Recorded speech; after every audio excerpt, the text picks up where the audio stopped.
का बहुत बहुत स्वागत करता हूँ। मेरे पिछले वीडियो को लेकर आपने जो फीडबैक मुझे दिया था, मैं उसके लिए आपका बहुत बहुत शुक्रगुजार हूँ और आपके इस फीडबैक ने मुझे और बेहतर वीडियो बनाने के लिए प्रेरित किया है।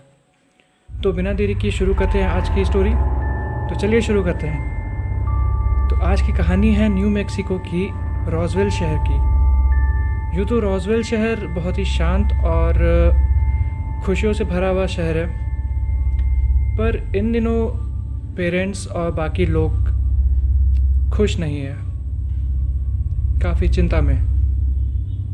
उनकी चिंता की वजह है उनके बच्चों का घर से बाहर गायब होना।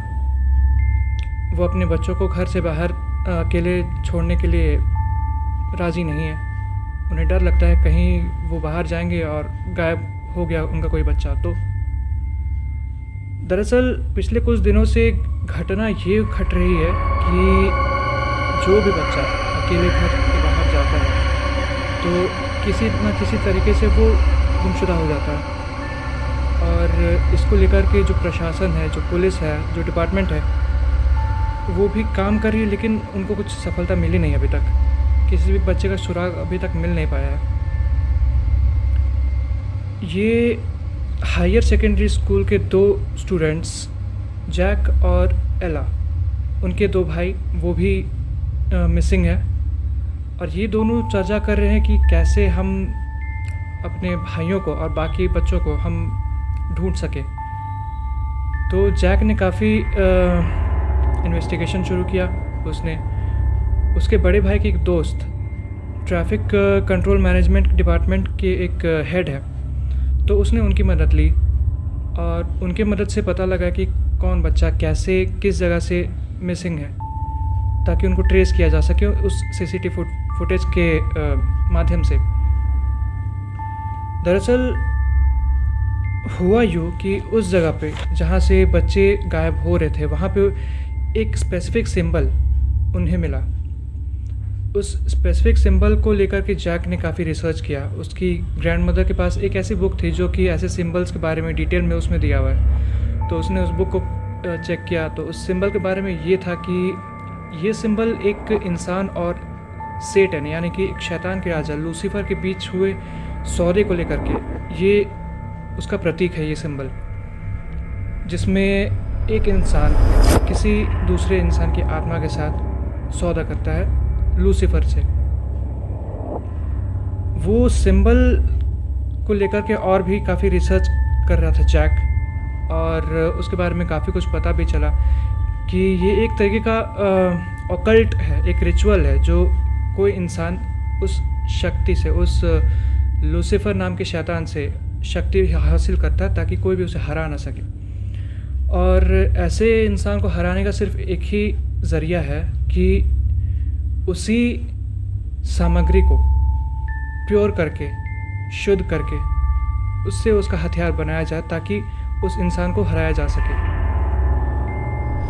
बाकी जो दूसरे हथियार है वो उस इंसान के ऊपर काम नहीं करने वाले, क्योंकि उसके पास शैतान की शक्ति है। और इसके लिए एक इंसान को किसी आत्मा का सौदा करना होता है। तो शायद इसीलिए बच्चों को अगवा किया जा रहा था और वो मिसिंग थे। जैक को इस बात का भनक पहले ही लग गया था। उसने ये बात एला को बताया। एला ने कहा कि चलो तो फिर ठीक है, हम लोग शुरू करते हैं इन्वेस्टिगेशन और छानबीन शुरू करते। तो दरअसल ये जो ऑकल्ट है ये पूर्णिमा की रात को प्रैक्टिस किया जाता है, और इससे पिछले वाले पूर्णिमा के समय, उससे पहले भी बच्चों का गायब होने का कुछ केसेस सामने आए थे। यानी कि ये ऑकल्ट प्रैक्टिस पहले भी एक बार किया जा चुका है, यानी सेम इंसान दोबारा इस ऑकल्ट को प्रैक्टिस कर रहा है। अब उसे रोकने का एक ही तरीका था कि अगले पूर्णिमा से आने से पहले ही उन बच्चों को बचा लिया जाए और ये हथियार तैयार करके उससे लड़ा जाए। जैक और एला ने मिलके इस हथियार को बनाना शुरू किया। उन सभी प्योर सामग्री से होली वाटर और भी कई तरह के सामग्री, इंग्रेडिएंट्स, उनको इस्तेमाल करके उन्होंने एक ऐसा खंजर तैयार किया जिसकी मदद से वो उस इंसान से लड़ सकते हैं जिसके पास असीम शक्तियाँ हैं शैतान की।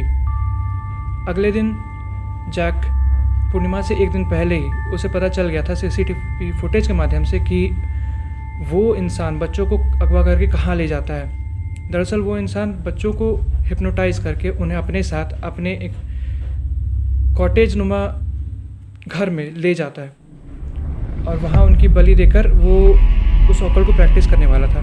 तो उससे पहले ही जैक वहाँ पहुँच गए उन बच्चों को पीछे के रास्ते से, उस कॉटेज के पीछे के रास्ते से उन्हें बाहर निकाला। लेकिन तब तक उस इंसान ने उन्हें देख लिया ये करते हुए और उस पर हमला भी कर दिया। और किसी तरह जद्दोजहद करके हिम्मत जुटा के जैक ने उसका सामना किया, खंजर से उस शैतान को, उस इंसान को मार गिराया।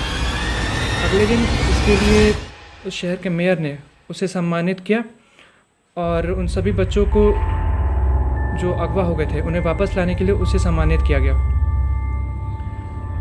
तो दोस्तों, ये कहानी यहीं तक थी। अगर आपको पसंद आया तो प्लीज़ इसे शेयर कीजिएगा और कोई भी अगर इम्प्रूवमेंट की ज़रूरत होगी तो प्लीज़ मुझे बताइएगा।